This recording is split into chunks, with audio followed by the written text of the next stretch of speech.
Hola, ¿qué tal? Muy buenas tardes. Pues vamos a continuar con una sesión clase más de lo que son nuestras asignaturas Derecho Administrativo y Juicio de Amparo.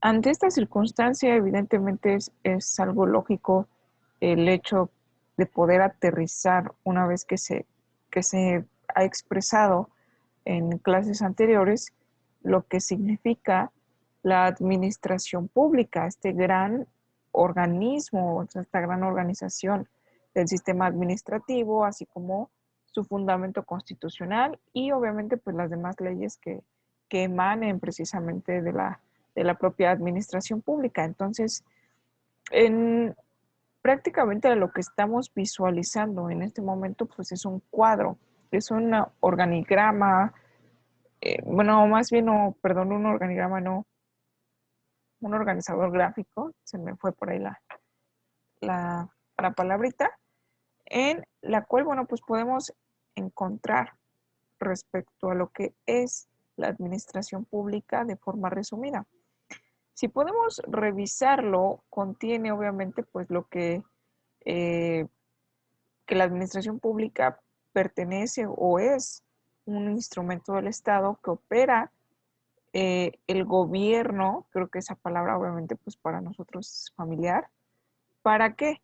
Para lograr los propósitos de la comunidad, que es que determina cómo se distribuye y ejerce la autoridad política y económica. Eso es muy importante, porque el gobierno precisamente justo es ese revestimiento de autoridad, pero también una cuestión pues económica, ¿no? Que antecede. Eh, lo que confiere varias acepciones, o en su caso también se llaman definiciones. También la podemos encontrar como una atribución del Poder Ejecutivo, como responsabilidad directa del presidente de la República, en este caso de la Administración Pública Federal, por supuesto, es a la que se refiere, quien la realiza, obviamente, es decir, esa atribución con esa responsabilidad la realiza con apoyo de las secretarías de Estado, departamentos administrativos, consejería jurídica que integran la administración pública centralizada. Bueno, creo que el aparato central del cual hemos estado pues refiriéndonos mucho es precisamente por la dependencia del titular del Ejecutivo Federal. Entonces, no solamente se apoya de la Secretaría, sino vemos que por el otro lado también se apoya de entidades que integra la administración pública paraestatal. Esa es una palabra también muy importante porque no todo se concentra en la administración centralizada, por eso, bueno, existe también la administración pública paraestatal. Y en su caso también se divide pues en estos dos rubros, ¿no? La centralizada y la paraestatal. De acuerdo con el artículo 90, que es, ya recordamos, nuestro fundamento base de la Constitución Política de los Estados Unidos Mexicanos. Creo que a grandes rasgos lo podemos emplear de esta manera. Sin embargo, este cuadro, por supuesto, eh, o este mapa, por supuesto, carece de explicación a fondo. Tendríamos que encontrar precisamente las concepciones o las definiciones de lo que implica pues, los organismos paraestatales, sobre todo, ¿no? La administración pública paraestatal. Posiblemente eh, podemos, podamos interpretar que la administración pública central es un poquito más comprensible, puesto que es directa en mencionar que se compone por las secretarías, obviamente, pues de Estado, ¿no? Las que están a cargo del titular, o yo mencionaba en la sesión clase pasada, que es prácticamente los titulares de las secretarías, pues forman parte del gabinete del presidente de la República. Entonces, pues es importante destacar que evidentemente todo ello es fácil mencionar que son centralizadas y el por qué, bueno, pues es por la dependencia del Ejecutivo Federal. Pero las paraestatales tal vez no nos queden tan claro porque además, pues lo maneja como organismos auxiliares de la administración pública. Entonces, o que brindan precisamente ese apoyo a la administración pública. ¿Cómo podríamos definirlo más a fondo? Bueno, Obviamente dentro de lo que es la Administración Pública Federal podemos encontrar pues muchísima información respecto a esto, pero el 90 constitucional en nuestro país, la Administración Pública Federal es centralizada y paraestatal conforme a la ley que expide el Congreso de la Unión. En esa ley se van a establecer las bases generales para la organización de la administración pública centralizada y paraestatal. En la práctica, o sea, ya en un mundo práctico, se lleva a cabo de 4 formas diversas: la centralización, la desconcentración, descentralización, que no son lo mismo, pero son bastante parecidos, y es posiblemente aquí donde pues logremos, o a lo mejor se equivoca un poquito, ¿no? Todo este apartado. Entonces, que se expidan en el Congreso de la Unión y o, me perdí. Ok, ya encontré el párrafo. En esa ley se establecen las bases generales para la organización de la Administración Pública Federal centralizada y paraestatal. Como podemos revisar, bueno, creo que ya lo había leído esta parte, ¿no? Primero me lo dividen en 2 rubros, ¿no? De una forma, creo que concreta, pero pues ya vemos que en la práctica lo podemos ver como la centralización, desconcentración, descentralización y empresas de participación estatal, y sus características particulares son las siguientes. Comenzando primero con la centralización administrativa. ¿Qué implica lo que es la centralización administrativa? Bueno, esta es la forma de organización de las entidades centralizadas.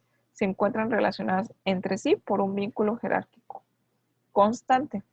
La cúspide es el presidente de la República. Las órdenes y la toma de decisiones descienden invariablemente de un órgano mayor al inferior.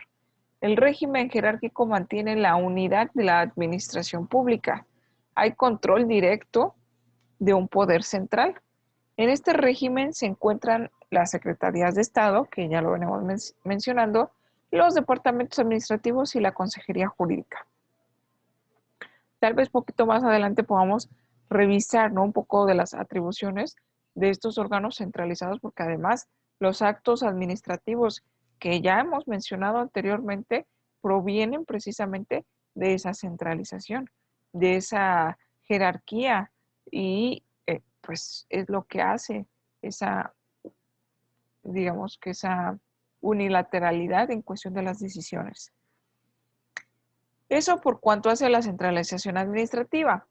Pero, ¿qué podemos comprender con la desconcentración administrativa? Sencillo. Bueno, no tan sencillo, pero me parece que las características de la administración pública podemos entenderlas de una forma en la cual, por ejemplo, la centralización es una total dependencia, es decir, dependencia jerárquica de las decisiones.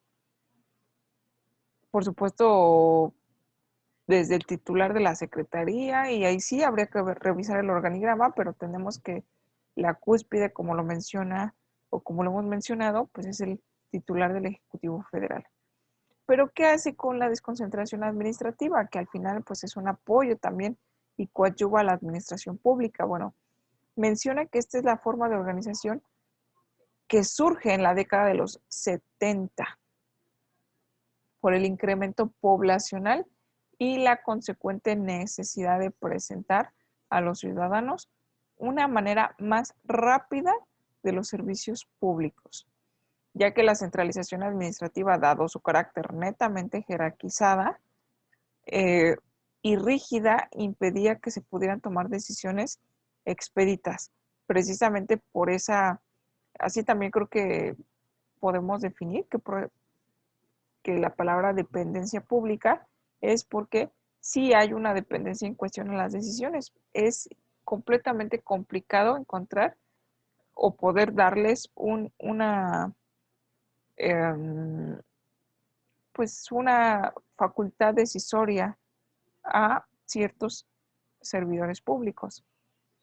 La descentralización surge como un medio para facilitar el dinamismo de la actividad de determinados órganos de la administración. Desconcentrar es un procedimiento administrativo para facilitar la ejecución de las leyes administrativas, pero los órganos superiores conservan íntegramente sus poderes de mando, control, revisión, decisión, vigilancia, entre otros, cuya finalidad es aligerar la acumulación de asuntos del poder central, con beneficio del propio servicio público y de los particulares. Las características de los órganos desconcentrados son las siguientes. 1. Son inferiores y subordinados al poder central. 2. Se les asigna competencias exclusivas que ejercen dentro de las facultades del gobierno federal. 3. Tienen libertad de acción en trámite y decisión, que esa es una facultad muy importante y me parece que característica de los organismos desconcentrados de la Administración Pública Federal. ¿Por qué? Bueno, en definiciones diversas, podemos encontrar que son organismos con personalidad jurídica y patrimonio propios. Esa es son un par de características fundamentales para poder definir precisamente a los órganos desconcentrados. Aquí tenemos una de las características que hace precisamente la personalidad jurídica, que es la libertad de acción, trámite y decisión. Sí, es correcto, acabamos de mencionar que la administración central sigue conservando su poder de mando, sigue conservando su autoridad decisoria, la facultad de vigilancia, etcétera, ¿no? Pero es que, por eso menciona en este punto 4 que sí existe pues un vínculo jerárquico, aunque atenuado, es decir, pues degradado, o sea, mucho menor, menos visible, pero sigue existiendo, ¿no? Es como un maquillaje, al final del día pues te puede cubrir la imperfección, pero ahí sigue la imperfección, ¿no? Te quitas el maquillaje y pues, por supuesto que se ve la imperfección, ¿no? Ese como un ejemplo tal vez un poco burdo, ¿no? De lo que puede hacer, pero ahí viene el mismo poder, ¿no? Nada más que se atenúa, pues el poder central reserva amplias facultades de mando, decisión, vigilancia y competencia, ya que fija la política, desarrollo y orientación de los órganos desconcentrados, y esa parte también es cierta, toda vez que los organismos desconcentrados de alguna manera tienen un fuerte vínculo también con los órganos centrales, y ya sabemos que la centralización pues, es una situación jerárquica bastante interesante e importante. Sin embargo, bueno, pues es lenta en su actuar a efecto de que pues todo depende de decisiones de arriba, y creo que ahí es donde la burocracia, ¿no? Toma pues su máximo esplendor, ¿no? Entonces, los órganos desconcentrados aligeran la carga de trabajo, les dan una cierta libertad en cuanto a acción exclusivamente para tareas determinadas. No van más allá, tienen una función específica y de esa función, pues ahí sí, tienen la posibilidad de tomar una decisión acorde pues, a las particularidades y necesidades, inclusive, pues de los gobernados. La quinta característica es que no tienen una autonomía económica. Su mantenimiento corre a cargo del presupuesto de egresos o de la institución que lo crea. Algunos gozan de manejo autónomo de su patrimonio. Esto es importante porque se menciona obviamente que los organismos desconcentrados tienen personalidad jurídica propia y patrimonio propio. Entonces aquí también es importante mencionar que si bien es cierto que al todavía ser dependientes, pues gozan obviamente de una partida presupuestal justo del presupuesto de egresos del órgano central del cual provienen o que los crea. También es cierto que pueden tener esa facultad de administración, de administrar, su patrimonio propio, y es también lo que los hace desconcentrarse de ese organismo central, ¿no?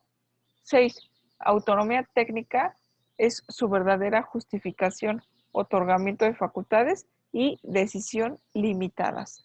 Es decir, no pueden decir tan ampliamente o libremente como si lo dijéramos o lo llamáramos eh, a comparar con un sector privado en una empresa, por ejemplo, no en una empresa privada.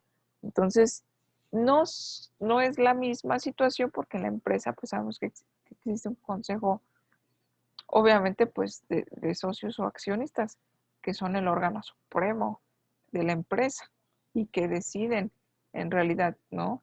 Acorde a sus aportaciones, sus acciones, a los propios integrantes, ¿no? Un voto por persona pudiera ser, sin importar sus aportaciones. Aquí el tema es que ese consejo decide y obviamente las decisiones, bueno, pues la empresa los asume, la empresa como persona moral creada.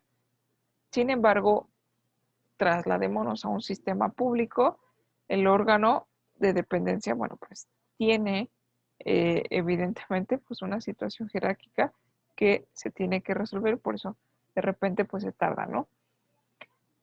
Cuando desconcentramos a un órgano, es decir, la creación de un órgano para el auxilio de ciertas tareas de la dependencia central, pues se le otorga cierta autonomía, pero limitada, ¿sale? En cuanto a patrimonio y en cuanto a toma de decisiones. ¿Por qué? Bueno, porque es importante, ¿no? Verificar, obviamente, pues esa autonomía para realizar de forma pues, más ágil ciertos trámites. Ejemplo SAT, Hacienda. ¿Sale? Entonces el SAT, aunque vemos que es una figura pues muy, muy importante para nosotros como contribuyentes, no deja de depender de la Secretaría de Hacienda y Crédito Público, aunque de alguna manera este órgano tiene una autonomía de decisión y gestión de forma interna.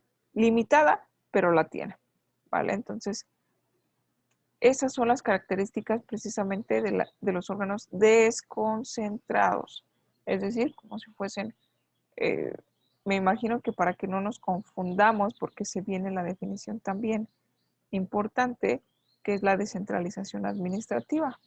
Entonces, para no caer en confusiones, podemos observar que la desconcentración, en cuanto a sus características, y es más, si podemos hacer un cuadro comparativo, pues yo creo que sería idóneo, ¿no? Para verificar los puntos justamente comparativos, pero también eh, esas cuestiones que hacen pues exclusivo al órgano o a estos órganos desconcentrados y descentralizados. Podríamos empezar con un cuadro comparativo entre estos dos para que sea un poquito más fácil de digerir en ese aspecto. Tenemos que los organismos descentralizados están regulados por la Ley Orgánica de la Administración Pública Federal y por la Ley Federal de Entidades Paraestatales. Las entidades que comprenden la administración pública paraestatal son los organismos descentralizados, las empresas de participación estatal, las instituciones nacionales de crédito, las organizaciones auxiliares de crédito, las instituciones nacionales de seguros y fianzas y por último los fideicomisos. Esta figura también es muy importante de los fideicomisos y en este material pues también se toca casi este último, pero es parte de la administración pública federal. ¿Cuáles son las características, así como mencionamos las características de los organismos desconcentrados? ¿Cuáles vendrían siendo las características de los órganos descentralizados? Bueno, pues es que se crea una persona moral siempre por ley o decreto del Ejecutivo. Aquí es algo muy importante. Se les asigna competencias exclusivas para la atención de un fin, interés general o un servicio público determinado. 3. Tiene autonomía orgánica y técnica. 4. Tienen personalidad jurídica propia independientemente de la personalidad de la administración pública. 5. Tienen un patrimonio propio, sus bienes de Estado, pero sus bienes, perdón, son del Estado, pero están sometidos a un régimen jurídico especial, pues cuando desaparecen dichos órganos, los bienes vuelven al patrimonio del Estado. Tiene una relación de tutela sui generis respecto a la administración pública federal que no es jerárquica. El poder central conserva su poder de vigilancia para el control de órganos descentralizados. Y 7, tienen poder de decisión. Entonces aquí creo que podemos subrayar el punto número 6 como el punto más importante de diferencia entre un organismo descentralizado y un organismo desconcentrado, porque menciona que sí hay una, obviamente, pues una relación con la administración pública, no jerárquica, porque el poder central conserva su poder de vigilancia para los órganos descentralizados, pero no es tan dependiente como los desconcentrados, aunque los desconcentrados sí tengan cierta autonomía y poder de decisión, que aquí tenemos pues el 7, pues pudiera ser un punto en común entre los organismos desconcentrados y los organismos descentralizados. Y tenemos también a las empresas de participación estatal, que son, a veces son obviamente las empresas de participación estatal, como su nombre lo indica, pues son empresas, ¿no?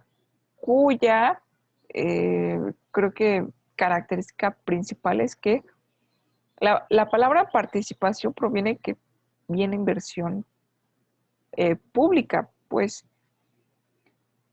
¿cuáles son estas? Pues uno, las sociedades nacionales de crédito constituidas en los términos de su legislación específica. 2, las sociedades de cualquier otra naturaleza, incluyendo las organizaciones auxiliares nacionales de crédito, así como las instituciones nacionales de los seguros, fianzas, que satisfagan alguno o varios de los siguientes requisitos. 1, que el gobierno federal una o más entidades paraestatales, conjunta o separadamente, aporten o sean propietarios del más del 50% del capital social. 2, que en la constitución de su capital se hagan figurar los títulos representativos de capital social de serie especial que solo puedan ser suscritos por el gobierno federal. O 3, que al gobierno federal le corresponda la facultad de nombrar a la mayoría de los miembros de órgano de gobierno o su equivalente, o bien designar al presidente o director general, o cuando tenga facultades para vetar los acuerdos del propio órgano de gobierno. Hay una diferencia importante entre lo que es votar y vetar, que de hecho, si ya observamos el proceso parlamentario legislativo, tenemos que una de las fases de este proceso legislativo es el derecho de veto presidencial, veto con V. Entonces, ese derecho no es lo mismo voto a veto, ¿sale? No es un error, sino es una facultad de vetar. ¿Qué significa esto? Bueno, cuando se aprueba un proyecto de ley en ambas cámaras, Cámara de Diputados, Cámara de Senadores, se turna ese mismo proyecto prácticamente para que deje de ser un proyecto y se convierta en ley. Es decir, ya hay un proceso de votación, pero que hubo en el Parlamento.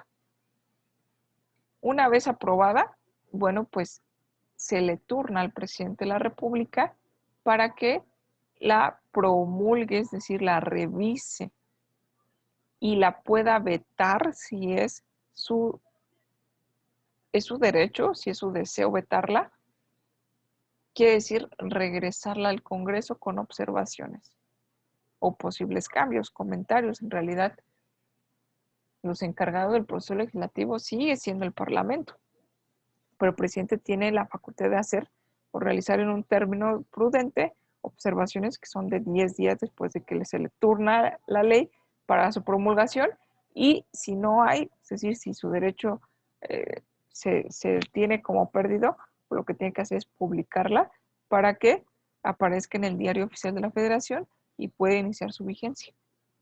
Entonces es así lo que se entiende por un derecho de veto, ¿no? O las facultades para vetar, regresar los acuerdos al propio órgano de gobierno, ¿no? Con las observaciones para ver si se le puede hacer un cambio.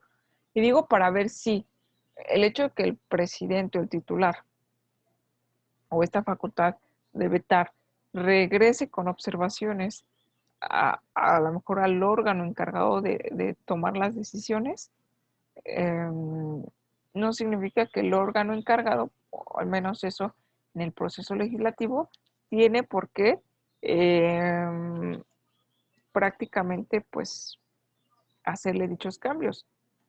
Si quiere tomar en consideración esas propuestas, las toma y si no, las retorna por una segunda ocasión, ya no para su promulgación, porque ya se promulgó, sino para el orden de la publicación, que es también una facultad y al mismo tiempo también un deber del titular del Ejecutivo Federal, acorde a nuestra Constitución. Bueno, hasta aquí nos quedamos en esta diapositiva en las empresas de participación estatal, donde hay que tomar en consideración que se debe tener, pues obviamente, hay organismos de participación estatal mayoritaria, en donde prácticamente lo que me intenta decir es que la mayor parte del capital que integra a la empresa es gubernamental, la otra parte es un sector privado. Entonces, dentro de este aspecto, espero que no haya quedado ninguna duda, pues nuestra siguiente actividad sería un cuadro comparativo entre estas entidades para que tengamos mayor claridad respecto a los puntos de diferencia que existen entre estos organismos. Y si podemos poner ejemplos para que se nos vaya aclarando evidentemente el panorama, no solamente los ejemplos, sino también en el momento que nosotros nos enfrentemos a una defíneme o qué es, a un tipo de pregunta descriptiva, que obviamente pues, no las podemos encontrar, no solamente en nivel académico, sino allá afuera en la práctica, ¿no? A ver, que te pregunten o ¿qué es la administración pública? Bueno, pues saber y tener las herramientas para poderla definir. ¿Por qué? Porque yo hubo un estudio previo de ello. Y no solamente un estudio previo, no hubo una memorización, sino que hubo un análisis pues un poco más profundo, si no una especialización, al menos sí el concepto claro porque lo analicé, lo digerí y por lo tanto obviamente lo aprendí. No lo memoricé, lo aprendí, lo adquirí, lo digerí y estoy obviamente pues eh, con la aptitud de poder emitir precisamente una respuesta al conceptualizar esa situación. ¿Vale? Entonces, bueno, hasta aquí cambiamos precisamente pues como de página a efecto de poder concentrarnos en nuestra siguiente materia que es juicio de amparo y con esto pues poder eh, culminar la sesión clase del día de hoy. Retomo también un poquito refrescando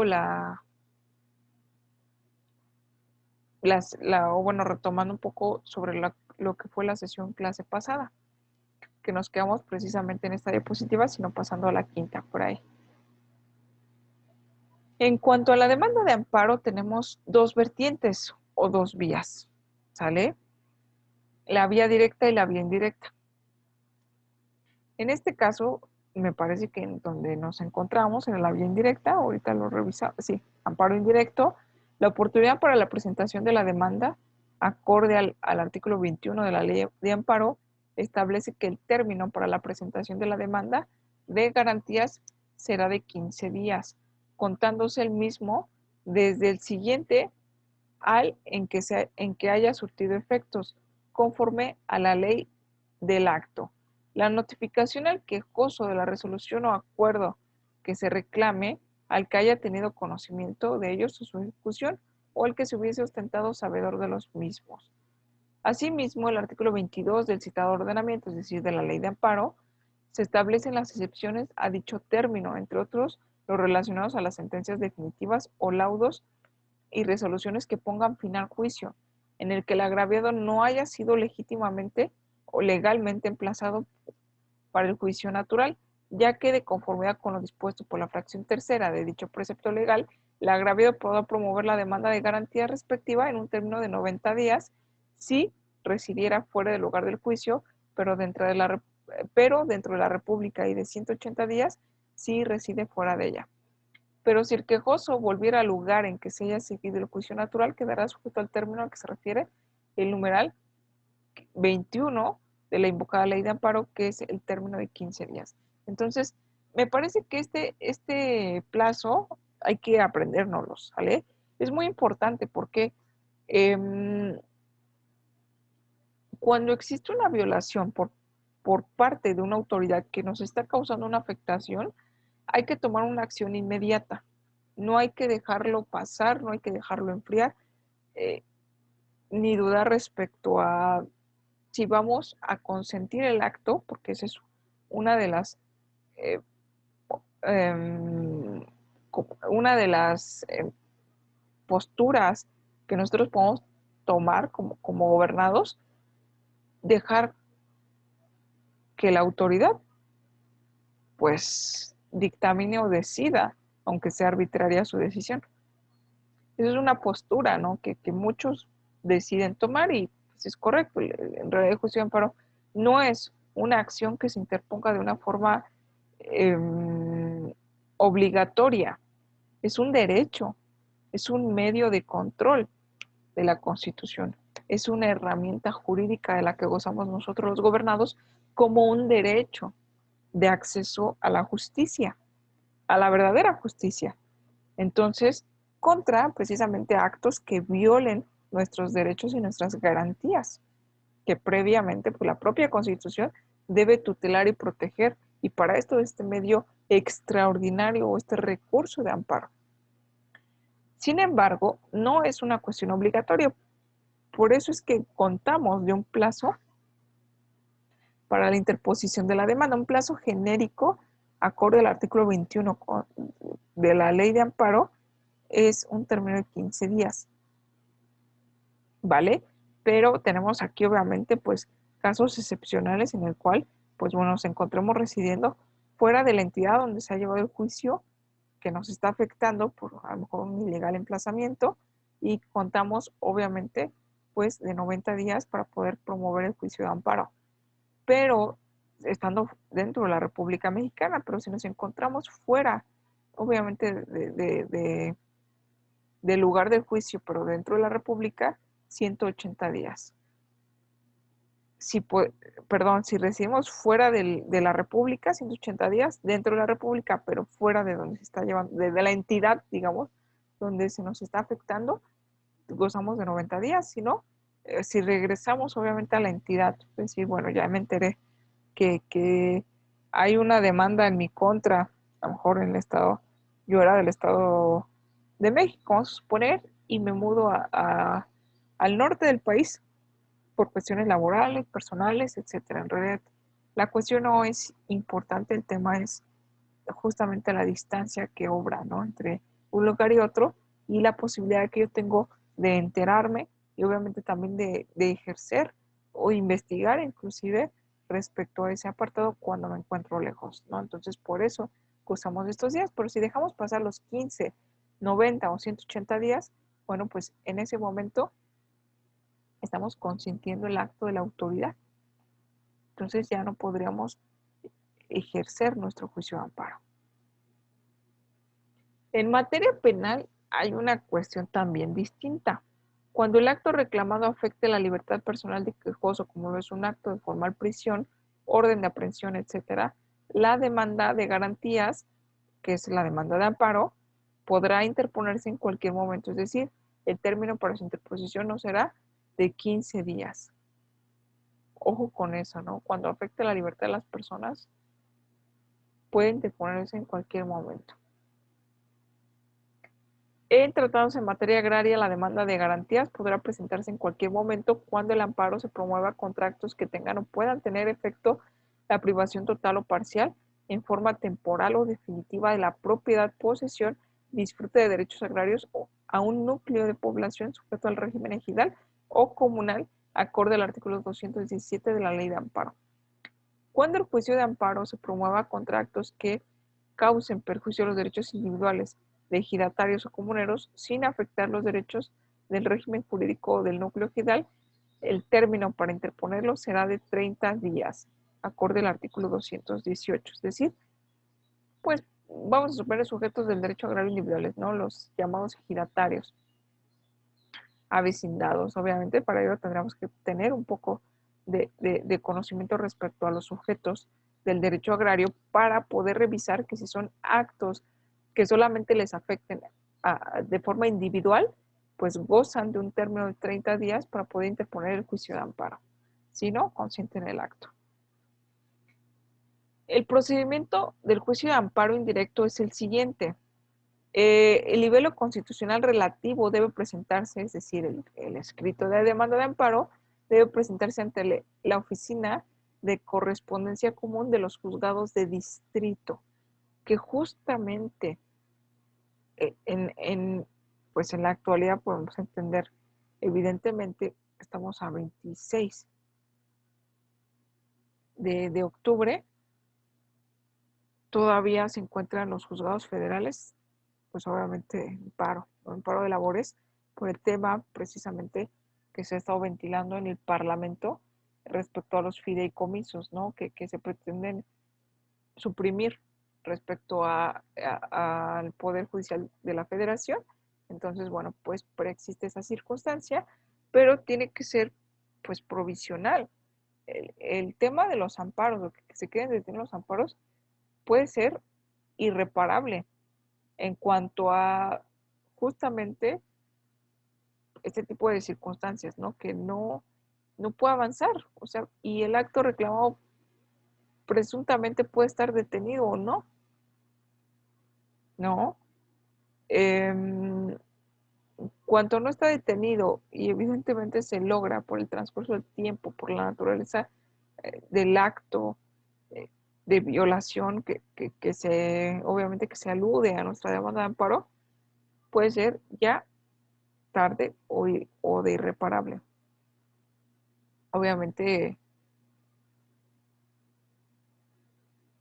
un daño que ya no es reparable, ¿no?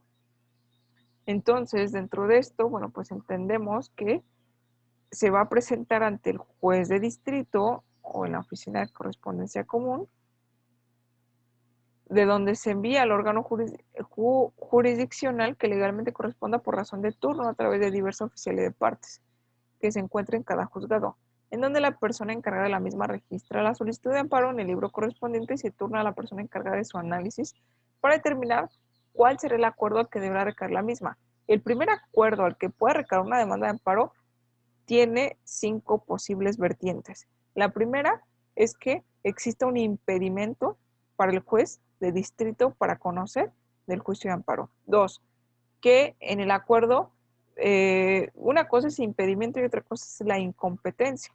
Evidentemente para ello pues habríamos que haber estudiado el tema de la competencia y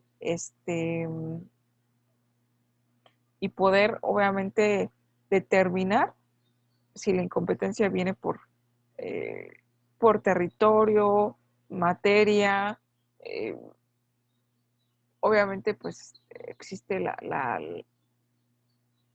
el tema de competencia por materia, grado, cuantía, eh, grado, cuantía, territorio, son esos 4 circunstancias de competencia. Entonces, la incompetencia, evidentemente, pues es la carencia de la facultad de conocimiento de un determinado asunto, pues ya se vería el por qué explícitamente, ¿no? Por cuestión territorial, por cuestión de materia, es decir, se presentó, ¿no? La demanda de amparo ante el juez, ante los órganos laborales, cuando tendría que conocerlo la materia civil, por ejemplo, ¿no? 3, la prevención o aclaración. Es decir, en la demanda de amparo ahí ni se te admite ni se te desecha. Evidentemente la de impedimento no es un desecho como tal, sino solamente el juez se encuentra impedido para conocer el asunto, pero se turna a otro juzgado que no pueda tener impedimento y pueda así analizar la entrada formal y obviamente el análisis de fondo de la demanda de amparo.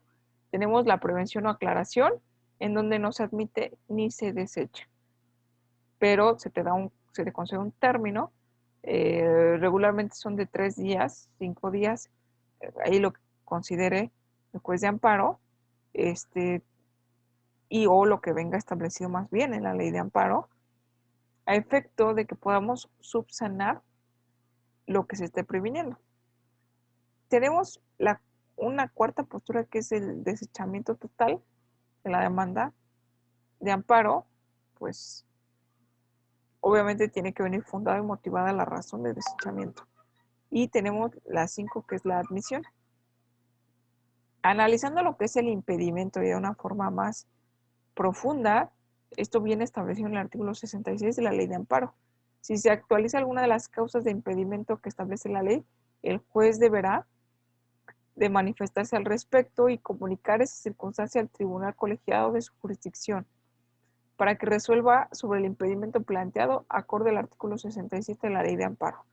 El tribunal colegiado a quien haya correspondido conocer del impedimento planteado por el juez de distrito calificará de plano el mismo, admitiéndolo o desechándolo. En caso de que se admita, se determinará que juicio se determina que el juicio respectivo se envía al juez que corresponda para que se aboque a su conocimiento. Y en caso de que se deseche, se devolverá el expediente respectivo al juez de amparo que planteó el impedimento para continuar con el procedimiento acorde al artículo 68 de la ley de amparo. El impedimento puede ser alegado además por cualquiera de las partes ante el juez que estime impedido, quien en 24 horas deberá remitir al tribunal colegiado de su jurisdicción el escrito respectivo con el informe sobre el particular. Esto acorde al artículo 70 de la ley de amparo. Si se desecha el impedimento planteado, se impondrá una multa a la parte que lo hizo valer, hecha la excepción del que fuere promovido por el agente, a excepción, perdón, de que fuere promovido por el agente del Ministerio Público en caso de que el juez de distrito niegue la causa del impedimento, pero ésta se comprobare, dicho juez quedará sujeto a responsabilidad que corresponda. Perdón. Esto acorde a la ley de responsabilidades de los servidores públicos y también con fundamento del artículo 71 de la ley de amparo. El juez de distrito que se declare impedido para conocer el juicio de amparo respectivo no queda inhabilitado para resolver respecto a la suspensión del acto reclamado, excepto cuando tenga interés personal en el asunto, acorde al artículo 72 de la ley de amparo. Esto tiene una razón de ser bastante peculiar y bastante importante, porque respecto a la suspensión del acto reclamado, evidentemente el acto reclamado es el acto que nos está causando un agravio. Entonces, se puede solicitar la suspensión de que dicho acto, obviamente, pues se dejare sin efectos mientras se estudia el fondo del juicio de amparo, ¿no? Y se resuelve. Pero puede resultar que, obviamente, con el planteamiento de la propia demanda de amparo, antes de que se rinda, evidentemente, pues, un informe previo y o justificado por parte de las autoridades que han causado el agravio, que es parte natural del proceso de amparo, se decida sobre la suspensión del acto reclamado, ¿no? Si causare afectaciones graves, queda suspendido y evidentemente la suspensión no es una situación menor, es importante porque a efecto, bueno, pues se ordena evidentemente que las cosas se queden congeladas hasta en tanto no se resuelva, ¿no? Que se deje evidentemente pues como en stand-by, no podemos decir la situación hasta que se resuelva el amparo. Pero puede haber que el acto reclamado no esté suspendido. Entonces, que se dé entrada al juicio de amparo, obviamente, pues que no, que se resuelve el impedimento, ¿no? El juez que se declare impedido para conocer del asunto, obviamente, pues por una razón fundada y motivada, pueda, digamos que resolver sí sobre la, eh, la suspensión del acto reclamado o no, excepto si tiene un interés personal en el juicio, bueno, pues lo turna directamente al juez que no tenga ningún impedimento para que de forma objetiva pueda resolver sobre tal impedimento. Incompetencia. ¿Qué podemos decir sobre la incompetencia? La incompetencia para conocer de un juicio de amparo por parte de un juez de distrito puede ser de 3 tipos. A, por cuestión de grado. Esto es tratarse de amparo directo. Al tratarse de amparo directo de conformidad con lo que establecen los artículos 44, 49, 158, 114. A contrario censo de la ley de amparo, en este caso el juez de distrito se declarará legalmente incompetente y mandará a remitir la demanda al tribunal colegiado sin resolver sobre su suspensión del acto reclamado, mismo que determinará si conforme o revoca la resolución del juez.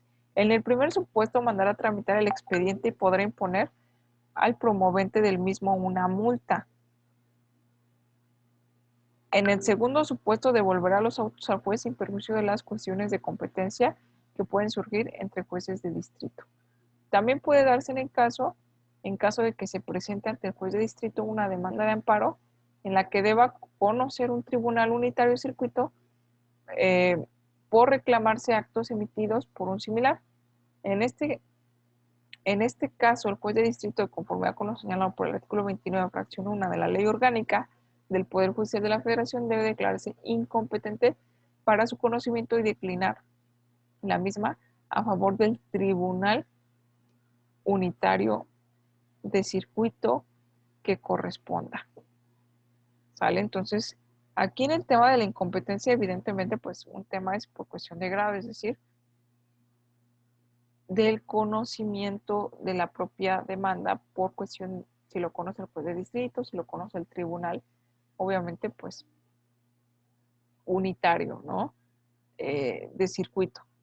Cuando existe, ahora, el tema de la prevención o aclaración acorde al artículo 146, que es una de las posibilidades del auto que le recaiga a nuestra demanda de amparo, es que cuando existe alguna irregularidad del escrito de demanda, si se omitió alguno de los requisitos a lo que se refiere el artículo 116 de la ley de amparo, si no hubiese expresado con precisión el acto reclamado o no se hubiesen exhibido las copias que señala el numeral 120 del ordenamiento el legal invocado, se mandará a prevenir a la demanda respectiva para que el quejoso cumpla con los requisitos a que le hicieron falta, haga las aclaraciones correspondientes o bien presente las copias dentro del término de 3 días, debiendo el juez expresar en el acto respectivo las irregularidades o deficiencias que deban llenarse para que el promovente pueda subsanarlas sin que si se cumple correctamente con lo solicitado, el juez procederá a admitir la demanda de garantías. En caso de que el quejoso no cumpla con la prevención que le formula el juez en el término concedido, su demanda de garantía se tendrá por no interpuesta. Cuando los actos en ella reclamados solo afecten al patrimonio de sus derechos patrimoniales, fuera de estos casos, transcurrido el término concedido para cumplir con la prevención, se mandará a correr traslado al Ministerio Público por 24 horas para que éste exponga lo que a su representación corresponda y de conformidad con lo que manifieste, se admitirá o desechará la demanda dentro de las 24 horas siguientes, según fuera procedente. Porque hay circunstancias que, aunque no se, obviamente hay que analizar las circunstancias en las cuales, aunque no se, a lo mejor sí es una cuestión de que, bueno, no se agregaron las copias de traslado correspondientes y no cumplimos esa prevención, la posible postura de tener a la demanda de amparo por no presentada, tal vez sea algo lógico, pero pudiera estar afectando los derechos, obviamente, del quejoso, por dentro del cual, evidentemente, hay una cuestión importante dentro del amparo, que es la suplencia de la queja deficiente, que se tiene que subsanar, y obviamente hay casos particulares en los cuales, pues, el propio tribunal tiene que ver la forma de subsanar esas irregularidades que se presenten para no afectar o violentar derechos humanos. Y bien, por el momento o por el día de hoy, el tema del tiempo también lo dejamos hasta aquí. Espero que se esté entendiendo, esté quedando claro eh, pues todo lo que obviamente hemos analizado hasta el momento en cuestión a las tareas, si es que por ahí las van realizando, las van entregando, pues también vayan quedando claras estas circunstancias para efecto pues de que podamos ir aprendiendo un poquito más. Entonces, bueno, pues los dejo, nos vemos la próxima sesión clase y bueno, pues también estamos al frente de la plataforma para ver nuestras nuevas actividades. Que estén muy bien.